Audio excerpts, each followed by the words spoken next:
gazebo that was donated to us by the Alaska Railroad. And I would like to invite up Bill O'Leary, he's the president of Alaska Railroad, and he'll say a few words.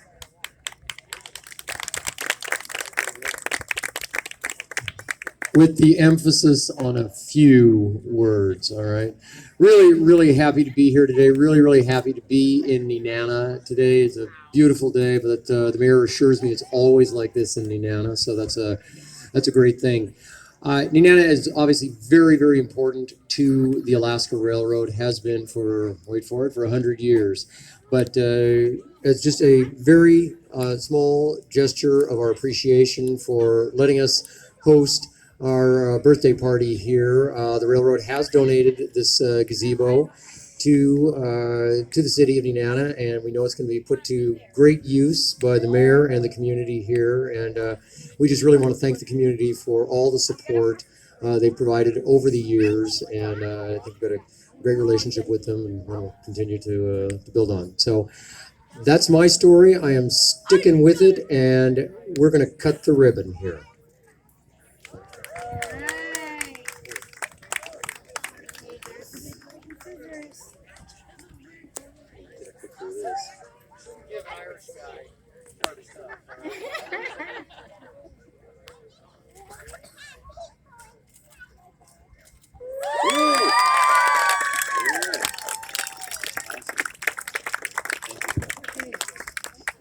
So we really appreciate the coordination that the Alaska Railroad has done with the city of Nenana and with our community.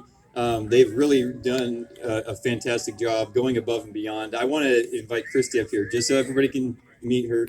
Christy Terry is the, oh boy, I forgot, the Director of External Affairs. I didn't even need to be reminded of it.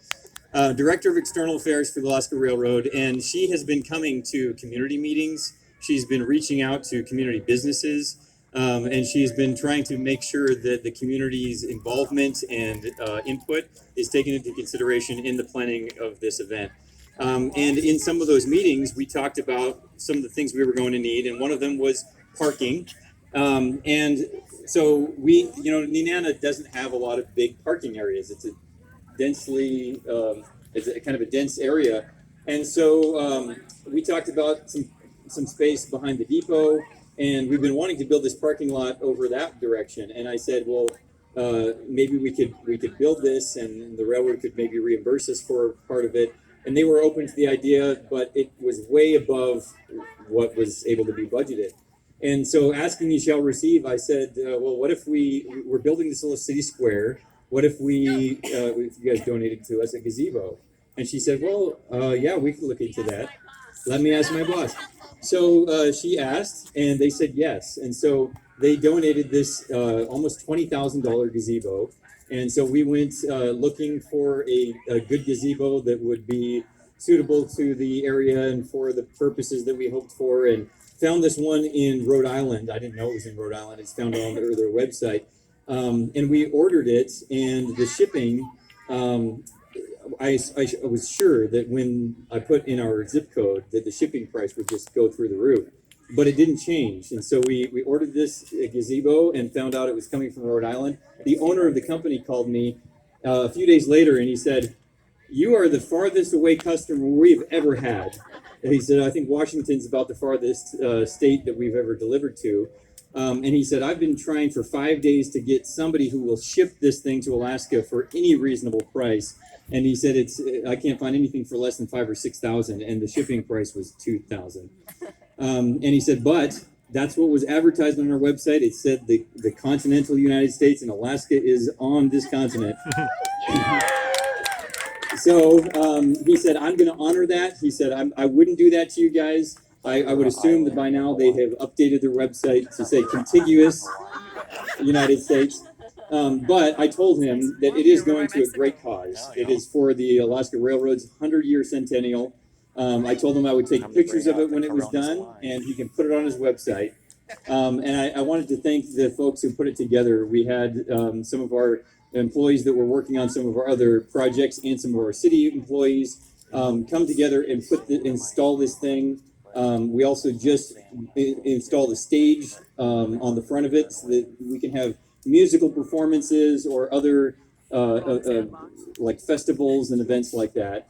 So it's really come together. And then even just the city square, a little bit about that is that this was in preparation of this centennial and future events. What we would like to do, and we haven't officially named it, but what we are talking about is naming the Centennial Square, because Nenana has had many centennials that have been significant. In 2016, it was 100 years since of the Ice Classic. In 16 also was the Cog Hill store being 100 years old. 2021 was 100 years that the city of Nenana was incorporated as a city. Here, 23 is the railroad, and in 2 years, 2025, we will have the centennial of the Serum Run from Nenana to Nome. And so what we want to do is put up some plaques in this square so that tourists and locals can learn about the history of the community and some of the significant things here. We'd like to also share some of the culture of this community here at the square. And so we've had people donating. Almost everything here has been donated, including these rock beds around the perimeter. We had North Haven Communities and some other volunteers from Fairbanks last summer that helped us build this square, bring in fill, and then even a guy that came in and hydro-seeded for us. All of that was donated. The boards, the rock, the rose bushes around the perimeter were just transplanted locally because you can't kill those things. And when they get thick and big, they can be really beautiful. So it'll be a great contribution and addition to the community. But I haven't finished yet because there's a big, huge thanks that I have to give to Bryce Construction. So after the railroad was not able to include a parking lot as part of this centennial because the price tag was just way too much for the budget. I had a meeting with Bryce Construction, and I asked them if they ever donate materials or anything to projects. And I was looking for some of the rock they're getting, that they're building the Toe Jacket Road with, just a little bit so we could make a parking lot. And Marcus from Bryce said, yeah, we do like to support local projects, and we will donate some rock to you guys. But then he didn't just donate rock. He told his guys to just build the thing. So they came in here and they excavated out all the organics. They brought all their equipment and their crew. And just last week, within a week's time, it went from a somewhat boggy area with a bunch of organics to a nice parking lot. It's right back there behind the Civic Center and between the ramp that comes down off the highway. And I don't know what that would have cost if we had to bid that out, but I'm sure it was several $100,000. So I have to give a huge thanks to Bryce Construction for making that permanent improvement to our community so that on events like this, 4th of July, Tripod Days, other events, we can have an area for parking, as well as sometimes we get big buses or vehicles here in town that have a hard time finding a place to park. So all of this has come together really beautiful, and we even left a little spot for our sawdust pile, which for those of you who don't know, every year when we celebrate the 4th of July, the last event for the kids is to throw $200 or $300 of coins into that sawdust pile, and the kids go digging through there and find some money.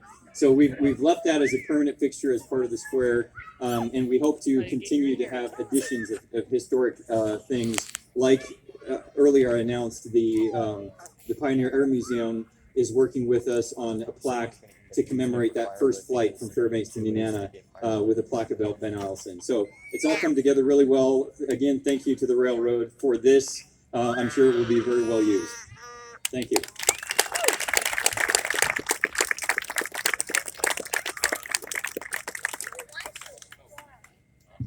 So at about 1 o'clock, the ceremony will be starting over at the depot. So if you guys want to be prepared for that, there'll be a bunch of speeches and other things. And grab, if you haven't got your food, grab your food. Oh, see you later.